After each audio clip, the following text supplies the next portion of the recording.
সে আমার স্বামী, অথচ যার কাছে কখনো মনের কথা খুলে বলতে পারি না। কথায় কথায় রেগে যায়, সব কথার দোষ ধরে।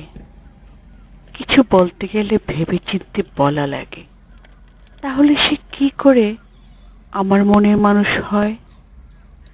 স্ত্রী স্বামীর শাসন অপছন্দ করে না। সে অপছন্দ করে রাগের গলা, অবহেলার সুর আর কঠোর ভাষা।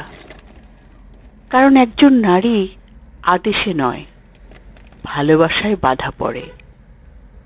স্বামী যদি রাগে কণ্ঠ উঁচু করে, তবে কথা ঠিক হলেও মনটা দূরে সরে যায়। কিন্তু যদি একই কথা মিষ্টি স্বরে, হালকা হাসিতে, একটু আদর মিশিয়ে বলে, তবে সেই কথাই হয়ে ওঠে সবচেয়ে প্রিয় নির্দেশ। নারীর হৃদয় খুব কোমল। সে চায় না তাকে দমিয়ে রাখা হোক, সে চায় তাকে বুঝিয়ে রাখা হোক। সে চায় না কড়া শাসন, সে চায় এমন একজন মানুষ যার কথায় থাকবে যত্নের স্পর্শ। কিছু মানুষের খোঁটা তীরের মতো লাগে।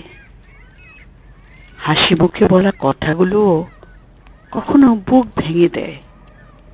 কারণ তারা জানে না, একটা ছোট কথাও কখনো কখনো মানুষের মনে বড় ক্ষত করে দেয়।